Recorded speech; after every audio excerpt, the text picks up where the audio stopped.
शारदीय नवरात्र को लेकर लोगों में काफी उत्साह देखने को मिल रहा है। इसको लेकर लोगों ने खरीदारी भी करना शुरू कर दिया है।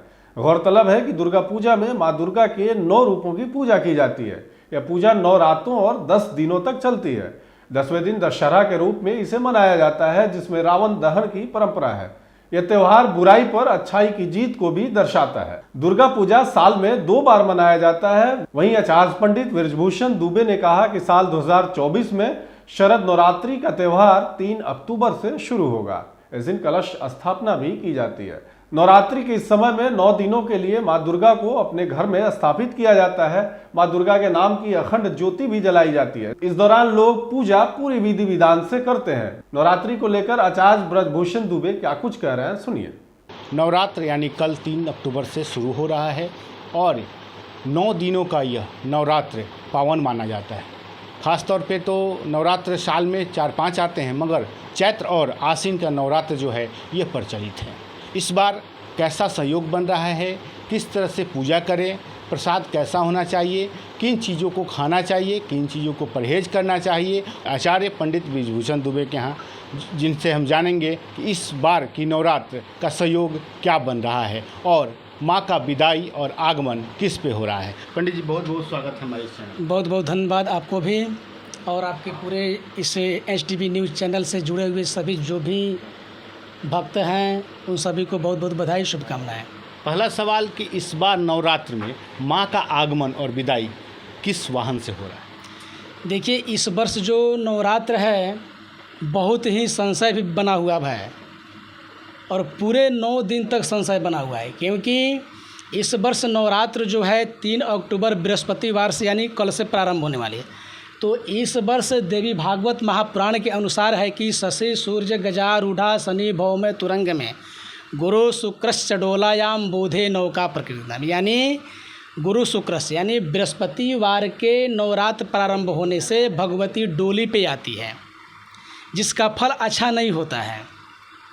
और इस वर्ष जो गमन है भगवती का, वो भी शास्त्र का प्रमाण है कि शशि सूर्य दिने यदिशा विजया महिषागमने रुजशोक करा, शनि भौम दिने यदिशा विजया चरणायुधयानि करी विकला, बुध शुक्र दिने यदिशा विजया सुवृष्टि करा, सूर्यराज गुरो यदिशा विजया नरवाहन गा शुभ शोक करा। लेनी इस बार है कि शनि भौम दिने यदिशा विजया, यानी शनिवार और मंगलवार के दिन अगर विजय दशमी पड़ती है तो भगवती मुर्गा पे सवार होकर जाती है, जो विकलता का प्रतीक है।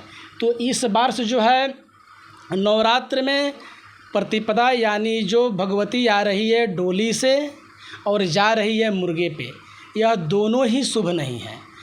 और शुभ सिर्फ यजमान के लिए नहीं, पूरे समाज और पूरे राष्ट्र के लिए विकलता का प्रतीक है। यानी राष्ट्र में, समाज में, पूरे देश दुनिया में उथल पुथल की स्थिति बनी रहेगी। यही एक और सवाल है कि जो नवरात्र में जो है कलश स्थापन कैसे करें? नवरात्र में जो कलश स्थापन का जो विषय आता है तो शास्त्रों में वर्णन है कि उदया तिथि को लिया जाता है। जैसे में लिखा हुआ है कि या तिथि उदया भानु ता तिथि शकला भवेत, यानी जिस तिथि में सूर्य का उदय होता है उसी का मान्य दिया जाता है। तो इस वर्ष जो है प्रातःकालीन से लेकर के सायंकालीन तक कलश स्थापन किया जा सकता है, कोई दिक्कत नहीं है। लेकिन इसमें भी कुछ खास मुहूर्त जैसे में अभिजित मुहूर्त है 11:36 से प्रारंभ होकर के 12:24 तक है, उसमें और भी शुभ होगा।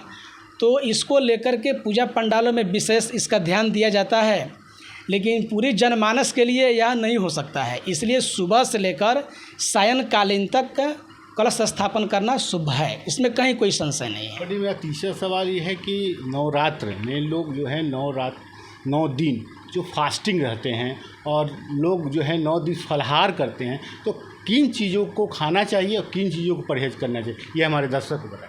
सबसे बड़ी बात यह है कि लिखा हुआ है कि धर्मो रक्षति धर्मता आत्मरक्षति धर्मता। जिस प्रकार धर्म की रक्षा करने से धर्म होता है, उसलिए आत्मा की रक्षा करने से भी धर्म होता है। तो फलाहार जो होता है फल मूल और मिष्टान के द्वारा ही फलाहार किया जाता है। इसमें भी अन्न का त्याग किया जाता है, जैसे में चावल, दाल, रोटी, दाल, सब्जी, नमक, ये सब वर्जित है। लेकिन इसमें सेना नमक दिया जाता है, क्योंकि सेना नमक फलाहारी में आता है, इसलिए सेना नमक में आप आलू उबाल करके चाहे जो भी हो उसको आप यूज कर सकते हैं, फलाहार कर सकते हैं। लेकिन अगर कोई अस्वस्थ है तो दिन में फल और मिष्ठान लेकर के रात्रि में सेंधा नमक में बिना लहसुन प्याज के भोजन कर सकते हैं, इसमें कहीं कोई दिक्कत नहीं है।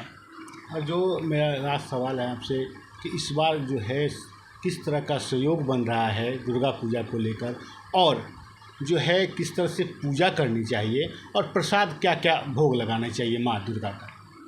इस प्रकार जो संयोग जो है वो ठीक नहीं है, लेकिन फिर भी माँ भगवती की सभी श्रद्धालु पर माँ भगवती की अपनी तन मन धन से समर्पित होकर उनके चरणों में और प्रार्थना करें कि हे माँ, इस वर्ष का जो संयोग है, आपकी डोली पे आगमन और मुर्गे पर जो गमन है, जो विकलता है, जो ठीक नहीं है, इसको पूरे देश दुनिया पूरे राष्ट्र में इसको शांति दें। और आपकी ही आशीर्वाद से हम लोग चलते हैं, इससे पूरे राष्ट्र चलती है, पूरे साल तक चलती है। फिर दूसरे बार जब आगमन और गमन होती है तो उसका विचार फिर पुनः अगले साल किया जाता है।